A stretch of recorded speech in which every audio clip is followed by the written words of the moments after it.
guys, this is Belizean Trucker Queen. If you are new to my channel, please like, share, subscribe to my channel. It's Thursday morning and I'm about to go start my shift, headed to Charlotte, and let's go make this money, okay? Hope you guys have a good day, because I plan on having a good day, and I hope it's a short day with some miles. Like, how can you want short days with a lot of miles? Like, where they do that at? Like, anyways, hope you guys have a good day today, and keep watching my video, okay? Hey y'all, and welcome back to my channel. This is Belizean Trucker Queen, and I'm doing another drop-in hook today. And every time I do a drop-in hook, I slide my tandems, because I gotta leave my trailer with my tandem slide at the dock. So today I'm gonna show you guys how to slide your tandems. So let's get into it. Right now I'm gonna take the trailer that I came for and I'm gonna pull it out, slide my tandems back to the front, and then I'm gonna put the loaded trailer in there.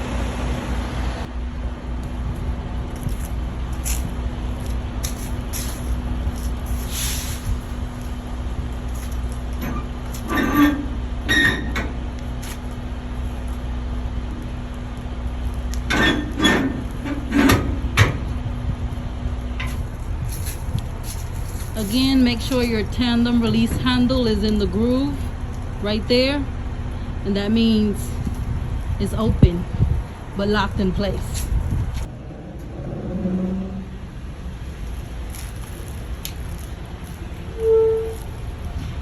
While doing this, make sure your trailer brakes, which is the red one, is pulled out, and that means the trailer brake is locked, and you want the yellow one to be pushed in, which releases your tractor brakes, because you don't want your trailer to move.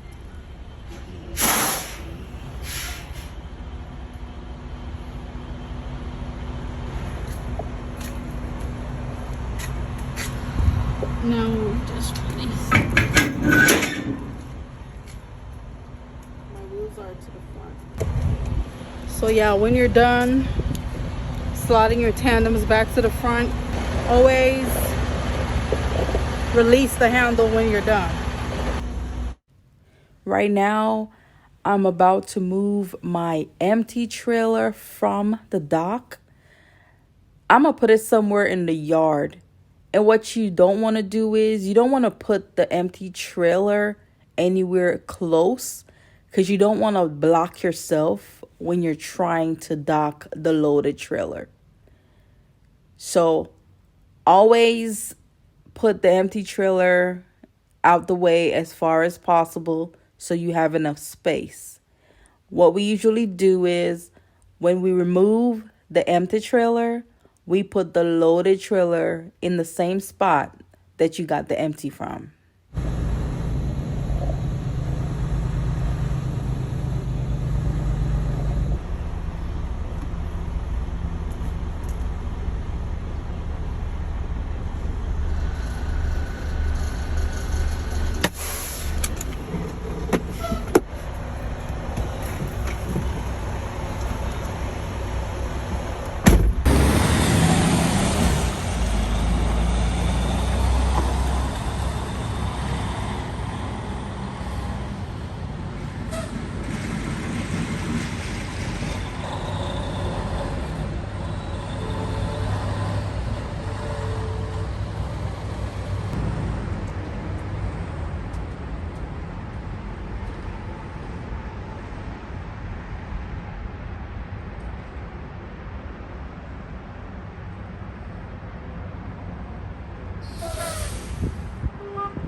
our trailers be really loaded all the way to the back, and to avoid stuff falling out and you got to keep picking them up, just open your doors when you're closer to the dock, because I've had times where I have to keep picking up boxes because they still keep falling when I'm closer to the dock. But always, well, I do open my trailer when I'm closer to the dock, and look out for them boxes too, because they be falling and they will fall on your head, so you got to be careful.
I just want to tell you guys that yesterday, when I went to deliver my load, it was a drop-in hook as always, and I unhooked from trailer and about to leave, go pick up the other trailer, and I reversed and my truck just shut down. So I'm like, why is my truck shutting down? Like, Oh no. like, why is my truck shutting down? Like, what's wrong? I didn't know what's wrong with it. I lift the hood up, I check everything, and I'm like, why is my truck shutting down? So I didn't want to call breakdown because it might have been something simple. So I don't want to call breakdown and they send somebody to tow my truck, and the truck is the money maker. I don't want my truck to get towed. I called someone, and immediately they were like, okay, it must be this problem. So he told me to lift the hood up. So I lift the hood up, and he was like, turn the fuel filter to the right to tighten it. It was loose. There was no liquid in there. So it was dry. And you need liquid in there for it to start. Righty tighty, lefty loosey. Anyways, I turned the thing left and he was like, stop. So I turned it right and tightened it because it was loose. No liquid was in there. And I had to unscrew the black valve, and I had to pump it. I had to pump it about 100 times to get liquid to come into the filter. Because I was sitting here turning the ignition, not coming on. So I stood there pumping that little pump about 100 times. And bam, I came in the truck and the truck started.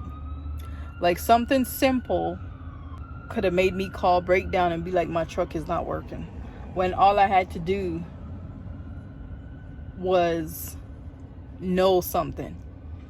And these are the things you got to really learn as you go along, because trainers don't teach you this type of stuff, so you won't know. You know, you won't know this type of stuff unless you go every day and you learn every day. So I learned that it's a catch-22 with the filter, because it can't go too high over the black line, because that means you need to replace the filter, or it just can't be low as in dry, because you need liquid in there so the truck will start. So I learned something new, and I'm looking forward to learn other new stuff. So that's all I wanted to tell you guys and show you guys about the filter. And also make sure you drain the filter every day or every 2 days. Don't forget to drain the filter. That's something you also have to do. If it gets too high, you have to drain the filter. And I just wanted to share it with you guys, because I was about to have a bad week if I had call breakdown and be like, my truck is not working, when it was something simple that I did not know. So trainers, please teach your placement drivers about this fuel filter, please. And thank you. Okay guys, come to class. Let me show you something. So this fuel filter right here, yes, that one. If you turn it to the left, it gets loose. And you don't want it to be loose. So what? But mine was actually loose. So you have to turn it to the right as tight as possible as you can. And if it ever gets too high to the black mark, that means you need to replace the filter. But you can also drain it every day or 2 days. And there's this little thing at the bottom. You just pull it out and it will drain. I had that problem my truck shutting down.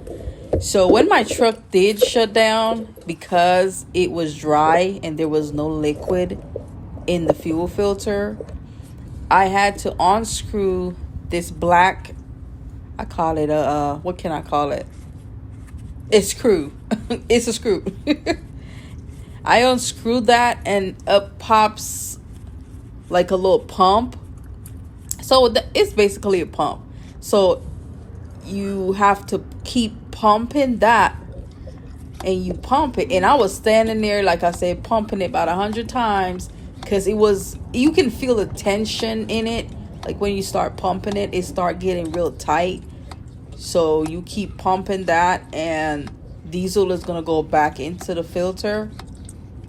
And that is going to allow your truck to start. Now, don't forget to screw it back. Everything you take apart, make sure you put it back in place. And that's how you do it right there.